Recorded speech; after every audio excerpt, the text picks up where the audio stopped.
So today I'm going to show you how I do my fly traps. Well, this is going to be a different video. I don't usually do this. So as you can see, there is one rhizome. I did this on, I didn't do it on YouTube, but I recorded it. But I don't want to show that video because it's cringy and stupid. So as you can see, I have this fly trap and you can see all the rhizomes on it. There's like maybe 5. And it's getting really hard to cut off all the dead stuff, and I don't want rot and contaminate all my other plants. So I'm going to show you how I divide these up. So here's a cup of distilled water, and you can only use distilled water because that will bring the roots, like I've said. I split up another one yesterday, but So what you're going to do is you're going to take the bulb, the rhizome, that's that white part right down there, and you're just going to pull it off. So here's one plant. There's some roots, and if you can see the center like that, that means it's one individual plant. So I need to keep on making sure I'm recording. Okay, sorry, because I don't want this video to stop halfway through, and the wind's kicking in. No, stop. Don't.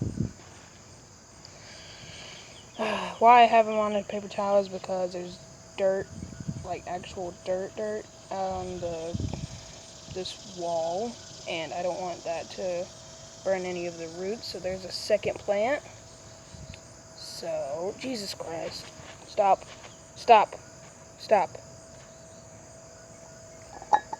What if I just there? I don't keep it down. So there's a dead leaf. You can just pull off dead leaves. There's a wall over here, and my mom, she thinks they'll grow if you just throw them. Well, that's not true, because the soil over here is very dry, and fly traps need really wet conditions. And a lot of people have this misconception that fly traps come from like giant rainforests, steamy jungles, all that. But no, they're just like in North Carolina. They live in North Carolina, so they're already starting to go dormant, even though it's like, I don't know, mid-August. I've read a lot about dormancy on these guys, and it's that they have a period where they have to prepare for their dormancy. So you see all these like tall leaves, they'll shed that, and then all their traps will be closer to the ground. So, and apparently I did mine in the windowsill, my very first one. You're not supposed to do that, and if you are, I would recommend putting it back outside. Oh, that's not good. Oh well. It does some greenery and roots. And you see that white thing? That's new growth, or new root growth. So that's good. And fly trap roots are naturally black, so don't get upset whenever you realize your fly trap roots are black. That's just normal, because they really don't have any other use for them other than to just like stabilize themselves in the ground and suck up water. So this plant's pretty trash, but I'll keep it. So we've got 6 plants. They were all on one rhizome.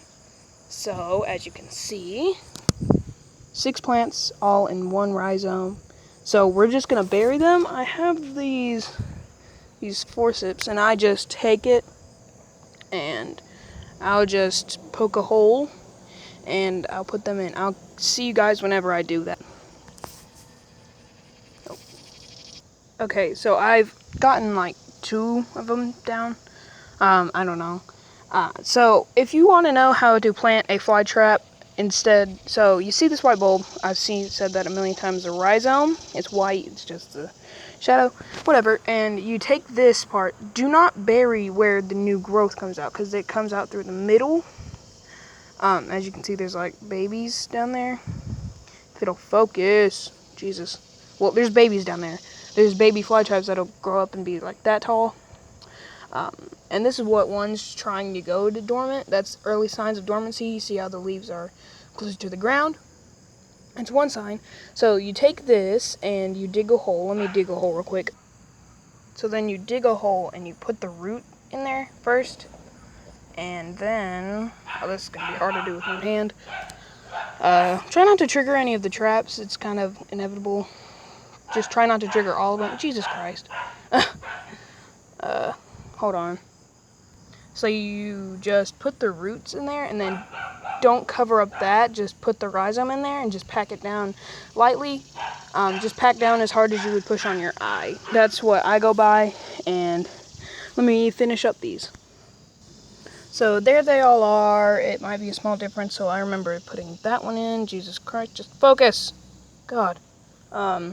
That one down there. Just make sure you plant them to where they won't trigger any of the other traps. As you can see, if you go back into my old videos, this pot barely had anything in it. Now look at it, like, jeez. All you need is just a little bit of time. Most of these are typicals except for this one. I'm suspecting this one's a B52. This one might need its new own pot real soon. Because I just want this to be a big pot of, like, typicals. I'm pretty sure the rest of them are typicals. Because they don't have any new features. Other than, like, you can tell those are red dragons because they're really, really red. And as you can see, that's a Korean melody shark because the leaves are very thin. And it's got weird small traps. But... and the dente, it's got short teeth. There's saw teeth. No, it's a saw tooth.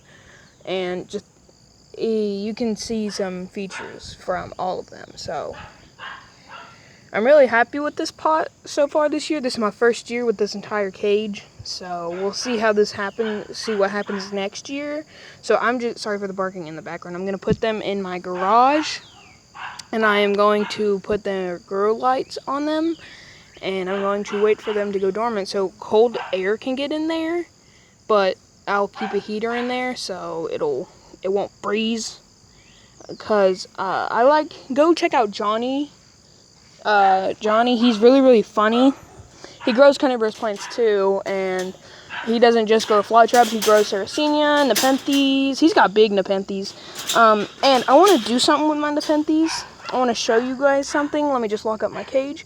It's just that one of my Nepenthes ventricosa has gotten me a giant pitcher. I left for the weekend one time, and I left care instructions for my mom, and I came back, and my pitcher plant has a giant new pitcher. I'll show it to you.